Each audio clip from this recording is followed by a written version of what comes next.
1 জানুৱাৰীৰ পৰা ৰাজ্যত আৰম্ভ হ'ব গৈ আছে বাবু আঁচনি। হয়, আপোনালোকে ঠিকেই শুনিছে, 1 জানুৱাৰীৰ পৰা ৰাজ্যত আৰম্ভ হ'ব গৈ আছে বাবু আঁচনি। বাবু আঁচনিৰ জৰিয়তে যুৱকসকলক দিয়া হ'ব অগ্ৰাধিকাৰ। যুৱতী মহিলাসকলৰ লগতে যুৱকসকলকো আগুৱাই নিয়াৰ লক্ষ্য চৰকাৰৰ। যুৱতীসকলৰ লগতে যুৱকসকলকো শিক্ষাৰ ক্ষেত্ৰত অগ্ৰাধিকাৰ দিব চৰকাৰে। 1 জানুৱাৰীৰ পৰা ৰাজ্যত আৰম্ভ হ'বলৈ গৈ আছে বাবু আঁচনি। বাবু আঁচনিৰ জৰিয়তে যুৱকসকলক দিয়া হ'ব অগ্ৰাধিকাৰ। যুৱতী মহিলাসকলৰ লগতো যুৱকসকলকো আগুৱাই নিয়াৰ লক্ষ্য চৰকাৰৰ।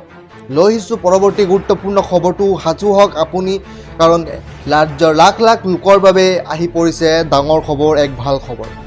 1 জানুৱাৰীত ৰাজ্যবাসীয়ে লাভ কৰিব কেইবাটাওকৈ ডাঙৰ উপহাৰ। আৰম্ভ হ'বলৈ গৈ আছে 4টাকৈ নতুন আঁচনি। 1 জানুৱাৰীৰ পৰা ৰাজ্যত আৰম্ভ হ'বলৈ গৈ আছে বাবু আঁচনি। যুৱকসকলে কৰিব পাৰিব আবেদন বাবু আঁচনিৰ বাবে।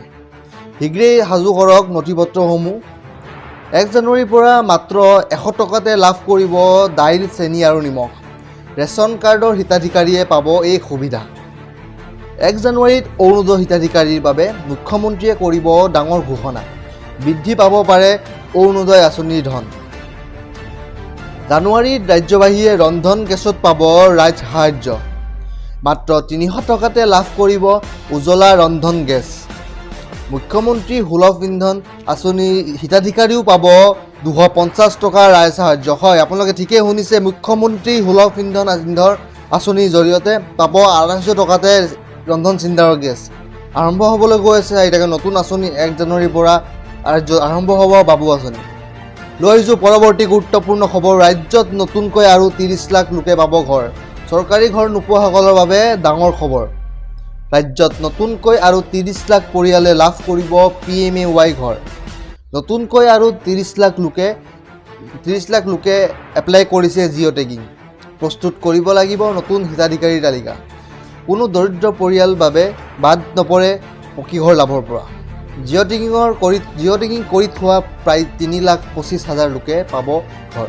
ইয়াৰ পিছতেই সম্পূৰ্ণ হ'ব প্ৰায় 30 লাখ মানুহৰ জিঅ' টেগিং। কিস্তি হিচাপত ধন দিয়া হ'ব ঘৰ নিৰ্মাণৰ কাৰণে। প্ৰথম কিস্তিৰ ধন পোৱাৰ লগে লগে ঘৰৰ ফাউণ্ডেশ্যন বনাব লাগিব, আৰু যদিহে আপুনি ফাউণ্ডেশ্যন নবনায়, অৰ্থাৎ ঘৰ বনোৱা আৰম্ভ নকৰে, তেন্তে দ্বিতীয় কিস্তি আপুনি নাপায়। গতিকে PMAৰ ধন পোৱাৰ লগে লগে আপোনালোকে ঘৰ বনাওক, কোনো বাহিৰা কামত ইউজ নকৰিব, অন্যথা নাপাব চৰকাৰী আৰু সুবিধা। অসমত কোনেও আৰু কেঁচা ঘৰত থাকিব নালাগে, প্ৰতিশ্ৰুতি দিছে মুখ্যমন্ত্ৰী ডক্টৰ হিমন্ত বিশ্ব শৰ্মাই। জিঅ' টেগিং কৰা সকলো লোকে পাব ঘৰ। লৈ আহিছোঁ পৰৱৰ্তী খবৰ, 3100 টকা দিব পাৰে অৰুণোদয়ৰ বাবে। আৰু মাত্ৰ কেইটামান দিনৰ পিছতেই বৃদ্ধি হ'ব অৰুণোদয় ধন। 3100 টকাত হ'ব পাৰে অৰুণোদয় ধন। 3100 টকা হ'ব পাৰে, অৰ্থাৎ অৰুণোদয় ধন 3100 টকা দিব কেইদিনমানৰ পিছতেই। 1 জানুৱাৰীতেই মুখ্যমন্ত্ৰীয়ে কৰিব ডাঙৰ ঘোষণা। 1 জানুৱাৰীৰ পৰা বৃদ্ধি হ'ব পাৰে অৰুণোদয় আঁচনিৰ ধন। লাখ লাখ অৰুণোদয় হিতাধিকাৰীৰ বাবে মুখ্যমন্ত্ৰীৰ ডাঙৰ ইংগিত। এইখন চৰকাৰে দিয়া প্ৰতিশ্ৰুতি 100% পালন কৰিছে। 1 জানুৱাৰীতে মুখ্যমন্ত্ৰী কৰিব ডাঙৰ ঘোষণা। 1 জানুৱাৰীৰ পৰা বৃদ্ধি পাব পাৰে অৰুণোদয় আঁচনিৰ ধন।